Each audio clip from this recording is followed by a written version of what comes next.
Welcome everybody to Thursday's vlog, and this one's going to be a little bit different than anything I've ever done before, so bear with me. Take my leg off. And today we are going to talk about the mental health side of losing a leg. Also, this is my mug that Footless Joe got for me years ago for my birthday. It says, "What are you staring at, you two-legged freak?" I am drinking hibiscus tea, in case you were wondering. It is delicious.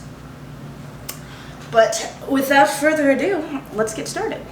My story, if you don't know it, I'll go over it really briefly, is a lot different than a lot of people's stories. I lost my leg because of the medical negligence of a lot of my providers while I was in the military. I lost my leg because of infections. I lost my leg because my chain of command wasn't listening to me when I said I was in pain, and they're like, "That's normal," and turns out to be a tumor. So it was kind of the fault of a lot of people over a very long period of time of why I lost my leg. It wasn't a quick accident, it wasn't cancer. I mean, I had a tumor, but whether or not it's cancerous is still up for debate. Doesn't matter. But I faced a lot of my mental health problems actually prior to losing my leg. I was in the Marine Corps, I was a brand new Marine, and I just had this identity as a Marine. Because I finished boot camp, I was so proud of myself, how far I'd come, and I went to combat training. I was told that my entire life was going to change. And at the time, we thought we could save my leg, and at the time I was in the schoolhouse learning my job, and I went deep into a depression. Like, when I first found out about my tumor, it was actually like, okay, what are we going to do? Very matter of fact, very like, okay, let's get through this thing and then move on so I can keep being a Marine. And then with every doctor visit, with every hospitalization, with every infection, that dream of being a Marine was slipping away from me. So I saw all my friends that I went to boot camp with graduate and move on to their next duty stations, and then the class after that, and then the class after that, and then the class after that.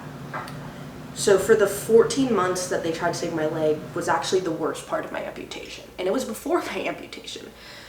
So I was, at the time, they provided mental health providers for me. They tried putting me on antidepressants. They tried sending me to different activities to keep busy and keep my mind off the hospitalization stuff. But I think that we don't really talk enough about how limb salvage mentally, how hard it is. Because once we get our leg amputated, once we're past the limb salvage period, it's very freeing to get your leg cut off, and that's a very different experience from somebody who loses their leg from trauma. And so most of my mental health problems were actually prior to me losing my leg. And during this entire period, they sent me to Wounded Warrior Battalion, and they had a lot more providers set up for me, mental health, they had rec therapy, they had art therapy, they had a lot of things that were trying to help, but nothing really was making it better, because the situation was, I have a tumor in my foot and they're very slowly kicking me out of the Marine Corps. So that's the part that I think I struggled with the most. And during this period, I was in a ton of pain on top of the depression and anxiety and everything else that comes with it. I was being told by a lot of people that my symptoms weren't real symptoms, and that it's all in my head and I'm being dramatic, and then it would turn out that it's actually a staph infection, or it would turn out that it's a cellulitis, which is a soft tissue infection.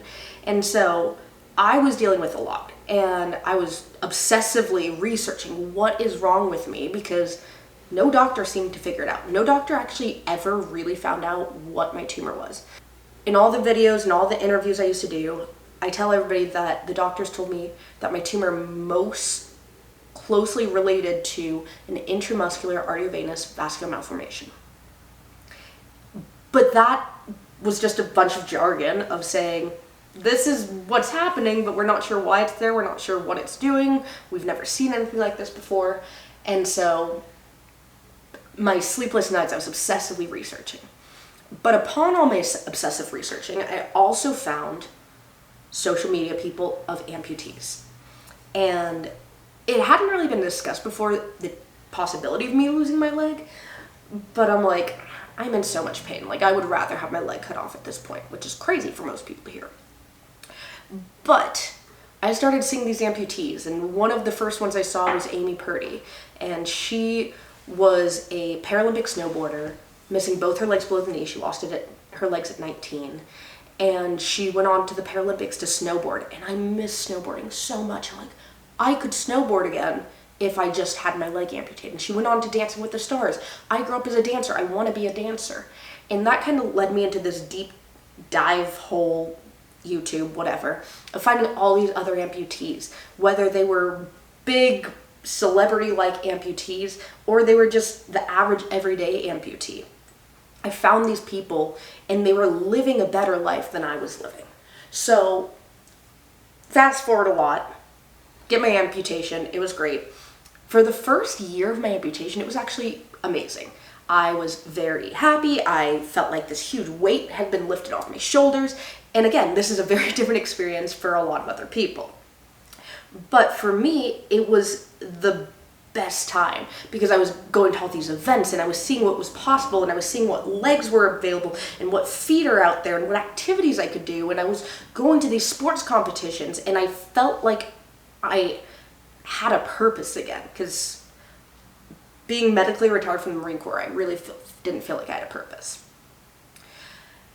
And so for the first 6 to 8 months, I'd say, were amazing of my amputation. And then I got medically retired from the Marine Corps, and then COVID hit while I was transitioning out, and I was in a new town and had to get new doctors, had to get new everything. I had to figure out what activities I was going to do because I'm not in the Marine Corps anymore. What am I going to do? And I think that's when the depression came back.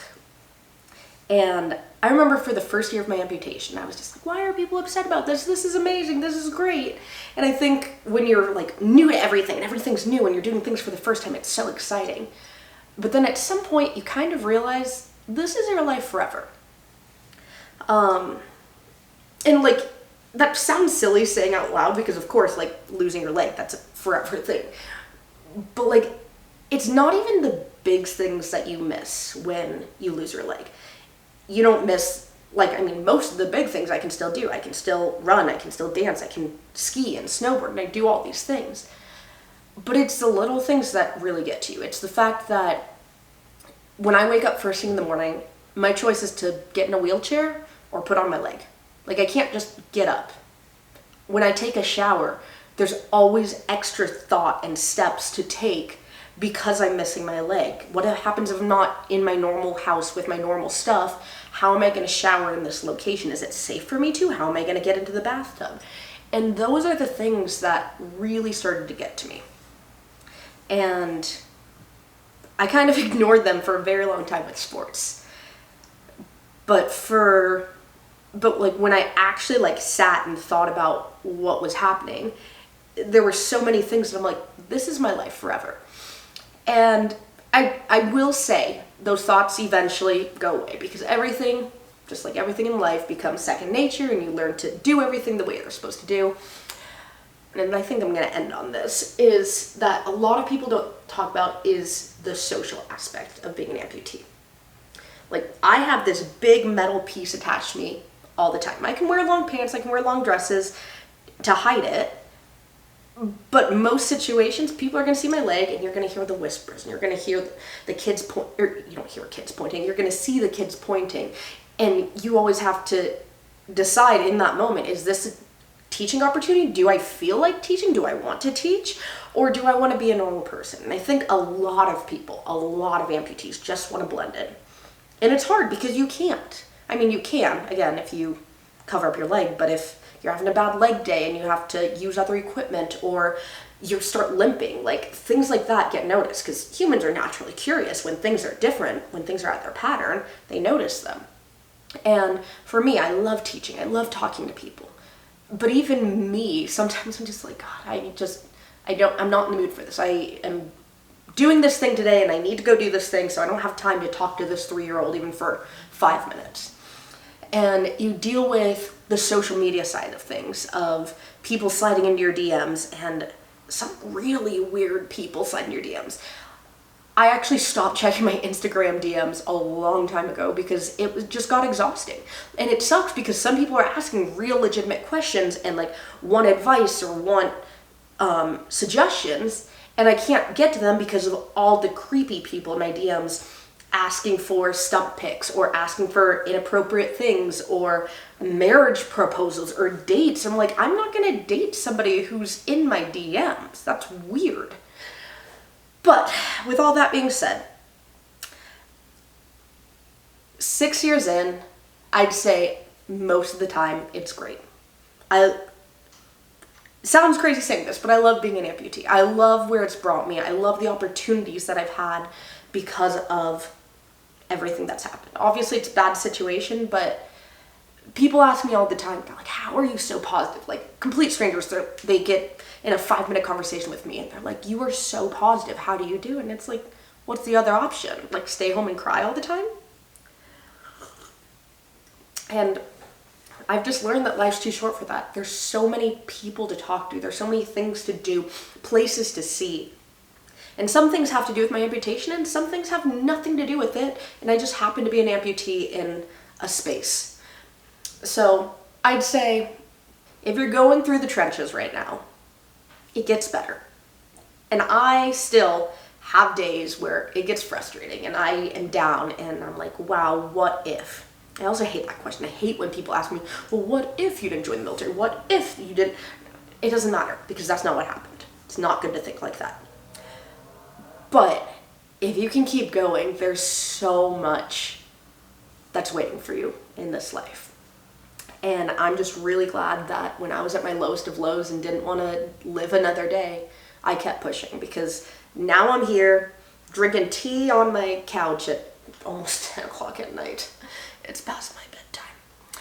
But I'm really proud of how far I've come, and I really hope that if you're struggling, you reach out to somebody and it gets better. And I know everyone's gonna tell you that, and it's so annoying to hear because you're like, it's not good right now, but it does get better. So take it from me, 6 years post-amputation. And yeah, that's kind of all I wanted to talk about tonight. Again, it's very late where I am, so again, very grateful for my editor. Thanks for hanging out with me on this Thursday. If you had tea, let me know what you were also drinking. This tea is very good. I really like this tea. And I will see you on Tuesday, I guess, in our next video.